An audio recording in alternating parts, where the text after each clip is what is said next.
Youth Congress പ്രവർത്തകരെ വളഞ്ഞിട്ട് തല്ലിയത് അതിക്രൂരമായി. കേരള മനസാക്ഷിയെ ഞെട്ടിച്ച സംഭവത്തിൽ പിണറായിയുടെ ഗൺമാൻമാർ കുരുക്കിലാകും. കഴിഞ്ഞ വർഷം നവകേരള യാത്രക്കിടെയാണ് നാടകീയ സംഭവങ്ങൾ നടന്നത്. യൂത്ത് കോൺഗ്രസ് പ്രവർത്തകരെ ആലപ്പുഴയിൽ വെച്ച മുഖ്യമന്ത്രിയുടെ ഗൺമാൻമാർ അതിക്രൂരമായിട്ടാണ് വളഞ്ഞിട്ട് തല്ലിയത്. അന്ന് യൂത്ത് കോൺഗ്രസ് സംസ്ഥാന സെക്രട്ടറി ജൂവൽ കുര്യക്കോസിനും KSU ജില്ലാ പ്രസിഡന്റ് എ.ഡി. തോമസിനും പോലീസ് ക്രൂരതയിൽ ഗുരുതരമായി പരിക്കേറ്റിരുന്നു.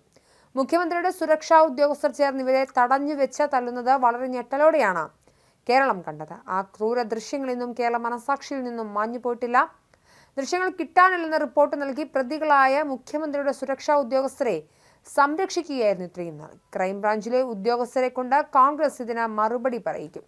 എപ്പോഴും പിണറായി വിജയൻ ആയിരിക്കില്ല മുഖ്യമന്ത്രി എന്നത് ഗൺമാൻമാർക്ക് ക്ലീൻ ചിറ്റ് നൽകാൻ റിപ്പോർട്ട് തയ്യാറാക്കിയ ക്രൈംബ്രാഞ്ച് ഉദ്യോഗസ്ഥർ മനസ്സിൽ കുറിച്ച് വെച്ചേക്കണമെന്നും കെ സുധാകരൻ വ്യക്തമാക്കിയിരുന്നു. അന്ന് പകർത്തിയ ദൃശ്യങ്ങൾ അന്വേഷണ സംഘത്തിന് പരാതിക്കാരായ കോൺഗ്രസ് പ്രവർത്തകർ നൽകിയെങ്കിലും സ്വീകരിച്ചില്ല. എന്നിട്ടും ഈ ദൃശ്യങ്ങൾ ലഭിച്ചില്ലെന്ന വാദം ചൂണ്ടിക്കാട്ടി ക്രൈംബ്രാഞ്ച് മുഖ്യമന്ത്രിയുടെ സുരക്ഷാ ഉദ്യോഗസ്ഥർക്ക് ക്ലീൻ ചിറ്റ് നൽകുന്നതെന്നും സുധാകരൻ കുറ്റപ്പെടുത്തി. മുഖ്യമന്ത്രിയുടെ ഗൺമാൻമാരെ സംരക്ഷിക്കുന്നതിനായി കേരള പോലീസിന്റെ വിശ്വാസ്യത വീണ്ടും തകർത്തൊരു കൂട്ടം ഇടതു രാഷ്ട്രീയ അടിമകളായ ഉദ്യോഗസ്ഥർ സേനയുടെ അന്തസ്സ് തന്നെ കളഞ്ഞു. ഇപ്പോഴിതാ അന്നത്തെ കേസുമായി ബന്ധപ്പെട്ട് പാർട്ടിക്ക് വീണ്ടും തലവേദനയാവുകയാണ്.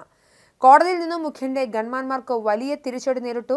യൂത്ത് കോൺഗ്രസ് പ്രവർത്തകരെ മുഖ്യമന്ത്രിയുടെ ഗൺമാൻ മർദ്ദിച്ച കേസുമായി ബന്ധപ്പെട്ട് തുടരന്വേഷണത്തിന് ഉത്തരവിട്ടിരിക്കുകയാണ് കോടതി. കേസ് തള്ളണമെന്ന് റെഫർ റിപ്പോർട്ട് കോടതി തള്ളിക്കളഞ്ഞു. തെളിവുണ്ടെന്നും അന്വേഷണം വേണമെന്നും ആലപ്പുഴ ഫസ്റ്റ് ക്ലാസ് മജിസ്ട്രേറ്റ് കോടതി ഉത്തരവിടുകയും ചെയ്തു. മുഖ്യമന്ത്രിയുടെ ഗൺമാൻ അനിൽ കല്ലിയൂർ, സന്ദീപ് എന്നിവരാണ് കേസിലെ പ്രധാന പ്രതികൾ.